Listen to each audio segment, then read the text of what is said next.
निर्गमन ग्रंथ अध्याय 15 मूसा का विजय गान। तब मूसा और इज़राइली प्रभु के आदर में ये भजन गाने लगे। मैं प्रभु का गुणगान करना चाहता हूं। उसने अपनी महिमा प्रकट की है।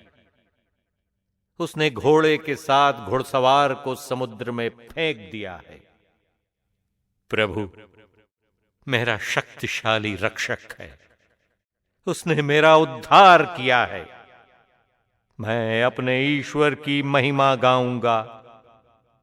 मैं अपने पिता के ईश्वर की स्तुति करूंगा। प्रभु महान योद्धा है। प्रभु ही उसका नाम है।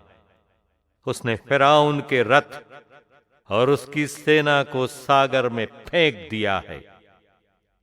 फिरौन के चुने हुए वीर योद्धा लाल समुद्र में डूब कर मर गए। समुद्र की लहरें उन्हें ढकती हैं। वे पत्थर की तरह जलगर्त में डूब गए। प्रभु तेरा दाहिना हाथ शक्तिशाली है। प्रभु तेरा भुजबल शत्रु को कुचल देता है। तू अपनी तेजस्विता से अपने विरोधियों का दमन करता है। अपनी कोपाग्नि द्वारा उन्हें भूसे की तरह भस्म कर देता है।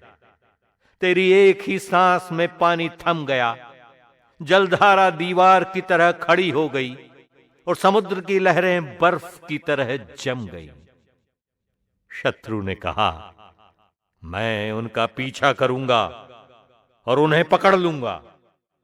मैं लूट का माल बांटकर तृप्त हो जाऊंगा। मैं तलवार खींचकर उनका सर्वनाश करूंगा। तूने सांस फूंक कर उन्हें समुद्र से ढक दिया। वे शीशे की तरह गहरे पानी में डूब गए। प्रभु देवताओं में तेरे सदृश कौन है? तेरे सदृश कौन है? तेरी पवित्रता दैदीप्यमान। तेरे कार्य महान और विस्मयकारी हैं। तूने दाहिना हाथ पसारा और पृथ्वी उन्हें निगल गई। तूने जिस प्रजा का उद्धार किया था, तू निष्ठापूर्वक उसका पथ प्रदर्शन करता रहा।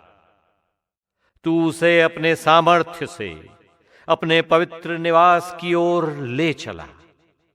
ये सुनकर राष्ट्र कांपने लगे। फिलिस्तिया के निवासी भयभीत हो गए। एदोम के अधिपति आतंकित हो गए। मोआबी नेता थरथराने लगे।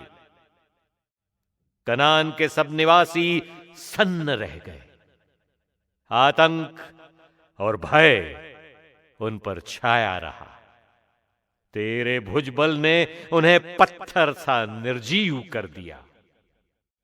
प्रभु इतने में तेरी प्रजा पार हो जाती है। इतने में तेरी अपनी प्रजा पार हो जाती है।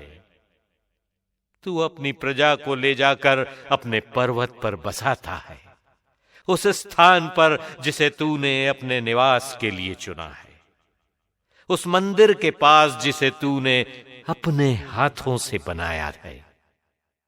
प्रभु अनंत काल तक राज्य करता रहेगा। जैसे फिरौन के घोड़े, उसके रथ और उसके घुड़सवार समुद्र के अंदर पहुंचे, प्रभु समुद्र के पानी को फिर से उनके ऊपर अपने पहले स्थान पर ले आया। इस समय तक इज़राइली समुद्र के बीच से सूखी भूमि पर चलते हुए पार हो चुके थे।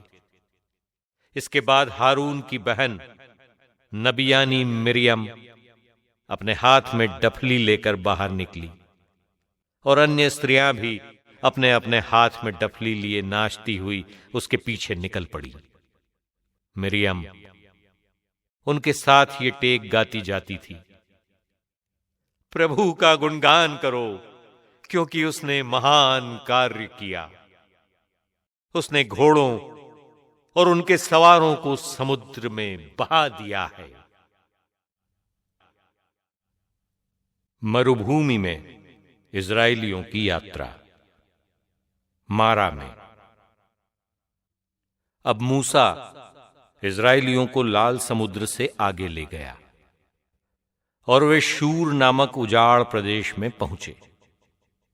वे 3 दिन तक ऐसे उजाड़ प्रदेश से होकर चलते रहे जिसमें कहीं पानी नहीं मिला था।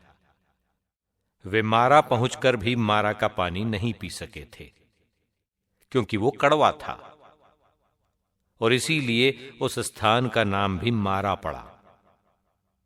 लोग मूसा के विरुद्ध ये कहते हुए भुनभुनाने लगे, हम क्या पिएं?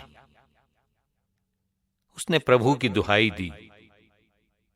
प्रभु ने उसे एक लकड़ी दिखाई। उसने उसे पानी में फेंका और वो पानी मीठा हो गया। प्रभु ने वहां उनके लिए एक आदेश निकाला और एक विधि बनाई। उसने वहां उनकी परीक्षा ली। उसने कहा, यदि तुम अपने प्रभु ईश्वर की वाणी ध्यान से सुनोगे और उसकी इच्छा पूरी करोगे, उसकी आज्ञाओं और सब विधियों का पालन करोगे, तो मैं वे बीमारियां तुम्हारे ऊपर नहीं ढाऊंगा जिन्हें मैंने मिस्रियों पर ढाई थी, क्योंकि मैं वो प्रभु हूं जो तुम्हें स्वस्थ करता है। इसके बाद वे एलीम पहुंचे। वहां पानी के 12 सोते और खजूर के 70 वृक्ष थे।